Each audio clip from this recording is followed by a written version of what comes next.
Thirsty Thursday time with the sun out and the summer-like weather already here. What a perfect time to kick off rosé season. Yes, the nectar of summer. And this Sunday, we have the perfect excuse to rosé all day as the Pink Rosé Festival returns to Tonkin Field in Hillsboro. And Laurine Apolloni is the festival founder and owner of Apolloni Vineyards, and she joins us now on the couch with a preview. Good morning. Good morning. Could you not be more excited to talk about rosé all day? I cannot be more excited. Pink is my favorite color. Rosé is my favorite wine. What could be better? Oh, well, that's awesome. This is perfect. Yeah, so excited to see that this festival is going to be back for its second year. You started this off last year, bigger and better this year. Yeah, so this year we have 23 producers and about 35 wines. This is just a small sample of what we've got on offer. Wow. And you'll get different types of rosé made from different grapes. So a rosé is a pink wine made from a red grape, so you're going to get a lot of rosé of Pinot Noir, but you're going to get rosé of Syrah and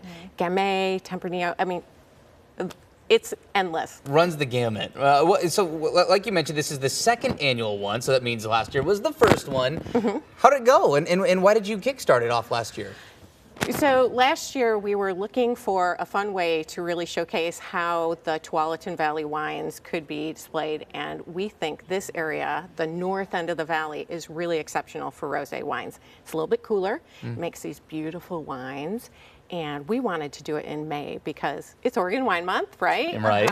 And it's also a great kickstart for the summer. I think you mentioned that. It's a way to try all the producers, new releases, and see what you're going to drink all summer. Exactly. Yes. This is where you get to figure out what you're going to want to keep stocked in the fridge for more of those hot summer days. You touched on this a little bit, but rosé can come from different types of red grapes, and it can really run the gamut in terms of it being sweet or dry. Run through some of the characteristics of rosé that people might not know. Sure.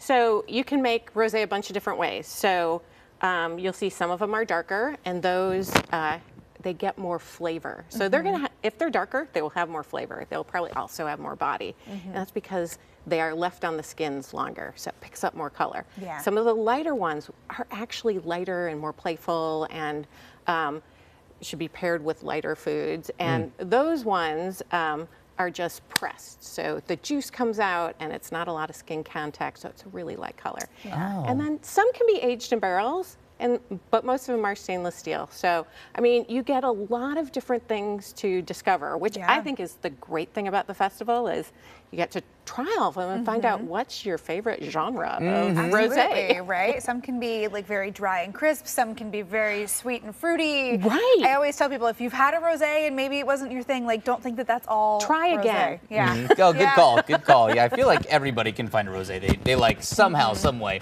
With that said, you have some, like you said, a small sample of the amount of vineyards and wineries that are going to be there. I see a couple of your labels. Who else is going to be there? So we've got some well-known names like David Hill, been around for a long time, Montanore, Willamette Valley Vineyards. We've got Cooper Mountain.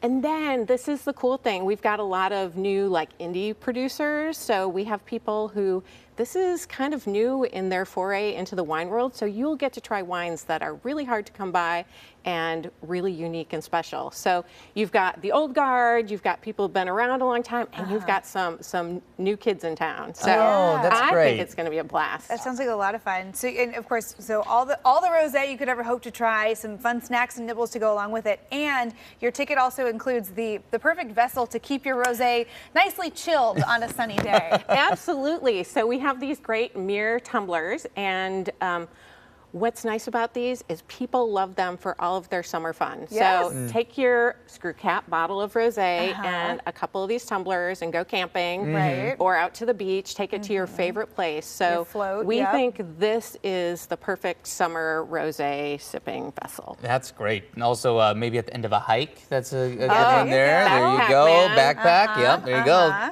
Thinking. All right, before we let you go, how can people find tickets? You can go to pinkroséfest.com. You can purchase tickets there, and we're about 80% sold out, so don't delay. Okay. Get your tickets. And we really hope we see a lot of fun people on Sunday. Yeah, jump on it. 80% full already. And it's going to be just a beautiful weekend to be out there at Ron Tonkin Field. It's going to be a great time. Laurine, thank you so much for joining us. Thanks for having me. Yeah, Great to glad you're have here. you. Cheers to rosé all day. So if you want to join in all the fun, the Pink Rosé Festival is happening this Sunday, May 21st, Ron Tonkin Field in Hillsboro. The event is from 1 to 4 p.m. General admission $45. So for tickets and info and all of that, go to pinkroséfest.com to learn more.